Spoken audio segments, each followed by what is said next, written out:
တော်လန်ပြည်သူများတော်လန်ညာချမ်းဖြစ်ပါစေချစ်စွာသောမိတ်ဆွေအားလုံးကိုဒီနေ့2025ခုနှစ်နိုဝင်ဘာလ26ဗုဒ္ဓဟူးနေ့ညခင်းနှုတ်ဆက်အားပေးခြင်းအစီအစဉ်ကနေပြီးတင်ပြခြင်းဖြစ်ပါတယ်ခေါင်းစဉ်မှာတင်ထားတဲ့ဘဲဖြုတ်မစ်ရှင်အတူကင်မလားဆိုတာလေးနဲ့ပတ်သက်လို့ပြည်သူတရလုံးကိုလေးစားစားနှိုးဆော်ခြင်းပါတယ်သူတစ်ဖြင့်ပြည်သူတွေကလူငယ်ဒုတိယလုံးကိုပေါ့ဖက်စစ်အကြမ်းဖက်လက်ပါစီတွေလက်အောက်မှာအကြောက်တရားနဲ့ဖိနှိပ်ခံရတဲ့လူငယ်ဒုတိယလုံးကိုနှိုးဆော်ခြင်းနဲ့မစ်ရှင်ဖြစ်ပါတယ်မစ်ရှင်ရဲ့အမည်ကဘဲဖြုတ်မစ်ရှင်အတူကင်မယ်ထပ်ပြောရမယ်ဘဲဖြုတ်မစ်ရှင်အတူကင်မယ်ဘဲကိုဘယ်လိုဖြုတ်မှာလဲပေါ့ကျွန်တော်ဆက်ပြီးရှင်းပြမယ်ဆိုတော့မရှင်းပြခင်ကျွန်တော်တိုင်တလေးတင်ထားတဲ့အတိုင်းအမေရိကန်သမ္မတတူဖြစ်ခဲ့တဲ့အေဗရာဟင်လင်ကွန်ပြောခဲ့တယ်ဆိုတဲ့ဆိုရိုးစကားပေါ့တကယ်ပြောခဲ့မခဲ့တော့မသေးချဘူးပေါ့ဒါပေမဲ့ကျွန်တော်ခေါင်းထဲမှာအဲ့ဒီဆိုစကားလေးဟာလွန်ခဲ့တဲ့နှစ်အစိတ်လောက်ကတည်းကခေါင်းထဲဆွဲနေခဲ့တာဖြစ်တယ်ခေါင်းထဲဆွဲနေခဲ့လို့လည်းပဲကျွန်တော်ဖက်စစ်အကြမ်းဖက်တပ်ထဲမှာကပတိန်လို့ခေါ်တဲ့စီနီယာကပတိန်လည်းယာဒူးနဲ့ပေါ့ယူတဲ့ယာဒူးပေါ့အဲ့လိုနဲ့ကျွန်တော်ခမရ19ဆွာမြို့တောင်ငူရေးနဲ့ရေတာရှည်ဟိုဘက်ကယင်းနီနဲ့ကြားတွေကဆွာမြို့မှာကျွန်တော်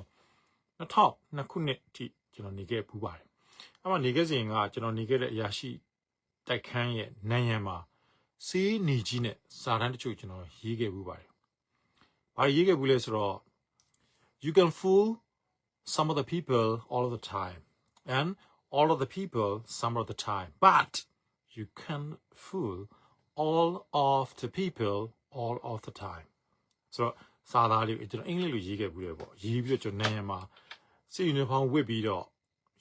ရုံးသွားမယ်ကြံတဲ့အိစာသားကိုတေချာဖတ်ပြီးစဉ်းစားပြီးသွားခဲ့တာပေါ့ဆိုတော့အိစာသားရဲ့ဗမာပြန်ဘာသာပြန်လေးကိုကျွန်တော်ပြန်ပြီးတော့ကျွန်တော်နားလည်တယ်လို့ပေါ့နော်ရှင်းပြပြောပြရမယ်ဆိုရင်တော့ you can fool some of the people all the time မင်းဟာတဲ့လူတချို့ကိုတဲ့ all of the time တစ်ချိန်လုံးမှာမင်းအယူလို့ရတယ်တဲ့ and you can fool all of the time all of the people some of the time မင်းလူအားလုံးကိုတဲ့အချိန်တချို့မှာမင်းအယူလို့ရတယ်တဲ့နော်စောစောတုန်းကလူတချို့ကိုတစ်ချိန်လုံးဒုတိယပိုက်ကျတော့လူအားလုံးကိုအချိန်တချို့ but ဒါပေမဲ့တဲ့ you cannot fool all of the people all of the time မင်းဟာလူအားလုံးကိုတစ်ချိန်လုံးအယူလို့မရဘူးတဲ့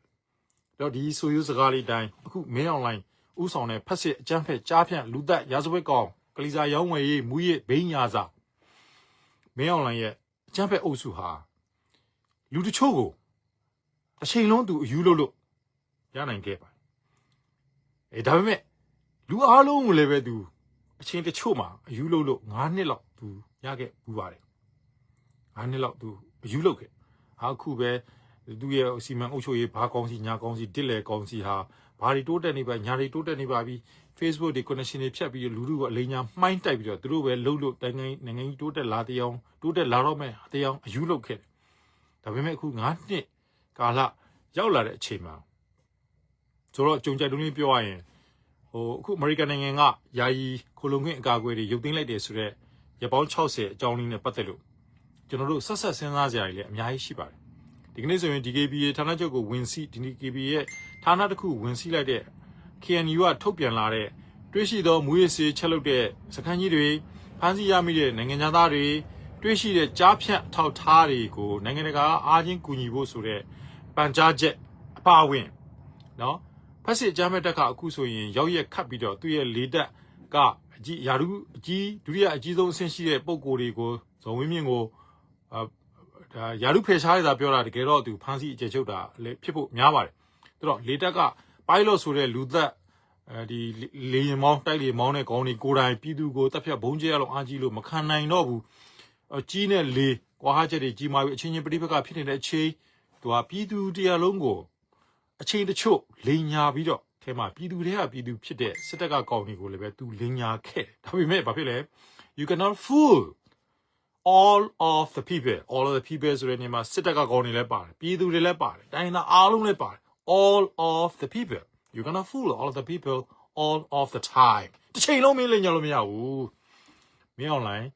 သူကလူတချို့ကိုလိန်ညာလို့ရကောင်းရခဲ့ပြီလူအားလုံးကိုတစ်ချိန်လုံးလိန်ညာဖို့သူဆက်ပြီးမိုက်ယူရဲဆန်စွာစူးစမ်းလာတဲ့အချိန်မှာတော့ပြည်သူတွေလည်းသိလာပြီတော်လိုင်းတပ်ဖွဲ့လည်းသိလာပြီမျိုးစစ်တဲ့လူငယ်အားလုံးလည်းသိလာသလို pilot ဆိုတဲ့ပညာသင်ထားခဲ့တဲ့စစ်တပ်ကတိုက်လေမောင်းဘုံကျဲခွင့်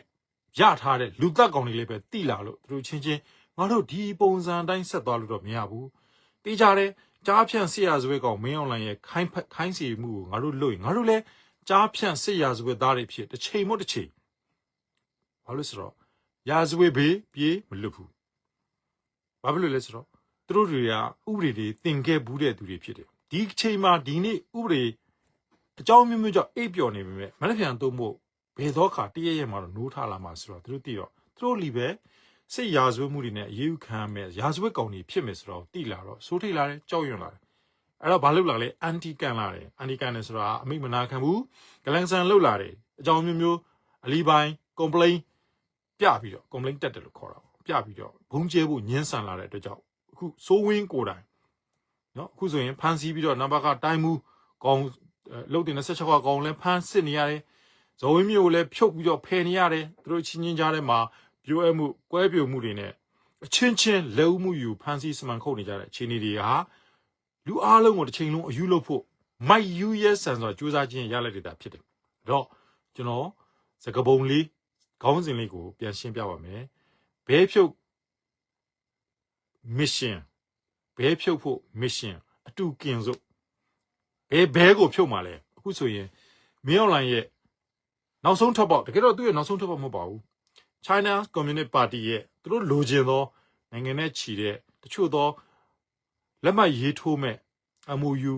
သဘောတူညီမှုပေါ့ဒီမှာဒီနေ့ပိုင်လိုင်းကိစ္စတော့လကောင်းရထားလိုင်းကိစ္စတော့လကောင်းနော်ကချင်ပြည်နယ်ထဲမှာရှိတဲ့မြစ်ဆုံစီမံကိန်းကြီးကိုတော်လကောင်းသူတို့အနေနဲ့နိုင်ငံတော်အဆင့်မြန်မာပြည်ကိုဝါမျိုးသိမ့်ပိုက်ဖို့နှစ်ရှည်စီမံကိန်းစာချုပ်တစ်ခုကိုချုပ်ဖို့ elected person ပေါ့ elected ဆိုရွေးချယ်တင်မြှောက်ခံရတဲ့ဘလို့ပဲရွေးချယ်လိမ်မဲလဲခိုးပဲလဲဘလို့ပဲလဲရွေးချယ်တင်မြှောက်ခံရတဲ့အစိုးရတရက်ကလက်မှတ်ကိုသူရဖို့အတွက်သူရမှလဲဒါဘာလို့မှဆက်ညင်းလို့မရဘူးမင်းတို့ရွေးချယ်တင်မြှောက်လိုက်တဲ့အစိုးရရဲ့လက်မှတ်ကိုငါတို့ယူပြီးတော့ဒီနေမြေဒီဒေတာကို290အပိုင်သိန်းနဲ့တော်တော်ကောင်းဒီပိုက်လိုင်းရဲ့ဘေးမှာရထားလိုင်းကြီးတစ်ခုတော်တော်ကောင်းတရုတ်ကတက်ကအဆောက်ရှုံးနဲ့ငါတို့250တော်တော်ကောင်းမြေဆုံစီမံကိန်းကြီးတစ်ခုလိုကိုမဖြစ်မနေငါတို့မင်းတို့အစိုးရရဲ့ခွင့်ပြုမှုနဲ့ငါတို့တိဆောက်တယ်ဆိုတော့တော်တော်ကောင်းသူတို့ရဲ့ပင်လေထွက်ပေါက်အတွက်တရားဝင်လက်မှတ်တစ်ခုခုရဖို့ရွေးကောက်ပွဲဆိုတာကြီးကိုပြောင်းလိန်ပြောင်းစားညစ်ပတ်ကောက်ကျစ်အခုဆိုထိုင်းနိုင်ငံနိုင်ငံခြားရေးဝန်ကြီးကတော့ပြောလာပြီလက်မခံနိုင်ဘူးဆိုတဲ့အကြောင်းဘယ်နိုင်ငံဘယ်အနည်းချင်းကလက်ခံပကံတရုတ်ကွန်မြူနစ်ဆိုတဲ့ဈေးပေါင်ကျိုးနဲ့တခိုးစီအမြဲတမ်းချောင်းနေတဲ့အောက်တန်းစားအုပ်စုတစုကတော့သူတို့လိုချင်တဲ့လက်မှတ်တစ်ချက်ကိုရဖို့ရွေးကောက်ပွဲကိုရအောင်တွန်းနေတာဖြစ်တယ်အဲ့တော့မင်းအွန်လိုင်းရဲ့ထွက်ပေါက်မဟုတ်ပါဘူးကွန်မြူနစ်တရုတ်ကထွက်ပေါက်ဖြစ်သူစူးစမ်းနေတဲ့ရွေးကောက်ပွဲကိုတိလို့ပဲဖြစ်မတိလို့ပဲဖြစ်ဥမာကေကျူလိုလူပေါ့ဗျာနိုင်ငံရေးငါတို့ရဲ့နိုင်ငံရေးထွက်ပေါက်ကိုမပိတ်နဲ့ဒါနိုင်ငံရေးထွက်ပေါက်မဟုတ်ဘူးတိုင်းပြည်ကိုနှစ်ချီကျွံပြုတ်ခံဖို့အတွက်လဲစင်းတွတ်သွင်းခံရမယ်လိန်ညာကောက်ကျစ်သောပလန်မှန်တိတိနဲ့ဝင်တိုးနေတဲ့အစီအစဉ်ဒီရွေးကောက်ပွဲအတွက်အခုဆိုရင်တချို့သောသူတွေဟာတကြကြစီးယုံနေကြတယ်များသောအားဖြင့်တော့ဖက်စစ်တပ်ထဲမှာဘူဂျုတ်ကြီးတွေဒုတိယဘူဂျုတ်ကြီးတွေစသဖြင့်ယာဒူးကြီးသလောက်အုံနောက်အလွန်သေးယာဒူးကြီးသလောက်အတွေးမြင်အလွန်သိငယ်ယာဒူးတွေရွှေပခုံးတွေမှာတတ်သလောက်တတ်ထားသလောက်ကိုချင်းတရားတဲ့လူတံဖို့0 line မှာရှိနေတဲ့လူပုဂ္ဂိုလ်တချို့ကတော့သူတို့ကိုသူတို့ဘိုးချုပ်ကြီးငိမ့်စားလွတ်တော်ကိုယ်စားလှယ်လောင်းကြီးပါခမပြည်သူရေးမဲပေးကြပါခမကျွန်တော်တို့ဂရီပေးတဲ့အတိုင်းမလို့ကျွန်တော်လက်သီးနဲ့ထိုးပါခမစသဖြင့်အမှန်တကယ်တော့တိုင်းပြည်ကိုတခိုးစည်းနဲ့ထိုးရောင်းဖို့စ조사နေတဲ့လူယုံမှာအောက်တန်းစားတစုရဲ့ရှမ် election ကိုပူးပေါင်းပါဝင်ဖို့တချို့အခုဆိုင်းဘုတ်တွေအလုပ်လုပ်နေကြပါလူကိုယ်တိုင်မစင်းရဲဘူးလေလူကိုယ်တိုင်ထွက်မစည်းရုံရဲဘူးဘာလို့ဆိုတော့တိတဲ့အတိုင်းပဲ PDF တွေကဗမာပြည်ရဲ့နေရာအနှံ့မှာရှိတယ်မြို့ပြပျောက်ကြားတွေမြို့ကြီးတိုင်းမှာရှိတယ် UG တွေမြို့ကြီးတိုင်းမှာ ready ရှိနေတယ်အားလုံးဟာအချိန်တစ်ခုအတွက်လှိုင်းတစ်ခုကိုစောင့်ပြီး mission ကြီးကြီးဆင်နွှဲဖို့ပြင်ဆင်နေကြတဲ့သူတွေကြီးပဲဖြစ်တော့လူကိုယ်တိုင်ထွက်ပြီးတော့ကျွန်တော်ဘာကိုယ်စားလှယ်လောင်းကြီးပါဆိုမပြောရဲကြတော့ဆိုင်းဘုတ်တွေနဲ့ပဲနေရာနှံ့မှာလိုက်ပြီးတော့ကိုနာချိတ်ဒီနာချိတ်ဓာတ်ပုံရိုက်နိုင်ငံတကာကိုတင်ပြကျွန်တော်တို့ရွေးကောက်ပွဲကြီးအတွက်ဒီဆိုင်းဘုတ်ကြီးတွေစစ်နဲ့ဆေးရုံနေပါပြီကျွန်တော်တို့ဆိုင်းဘုတ်တွေနေရာနှံ့ကိုစိုက်ထူနေနိုင်ပါပြီဆိုင်းဘုတ်ပဲထူနေတာလူမစင်းရဲဘူးလူတွေမသွားရဲဘူးသွားရဲတဲ့ကောင်ကြည့်လိုက်ရဲခွေးတွေစစ်ခွေးတွေခြံရံပြီးတော့မှလူထုအလယ်မှာမျက်စိတငယ်နားတငယ်နဲ့ဆိုတော့ကျွန်တော်တို့လူငယ်တရလုံးကိုစောစောပြောတယ် you cannot fool all the people all the time လူအားလုံးကိုတစ်ချိန်လုံးမှာယူလို့မရတယ်လို့ပြည်သူတရလုံးကိုနေဆုံးများတန်း90မဖြောနဲ့9တန်းလည်းမဖြောနဲ့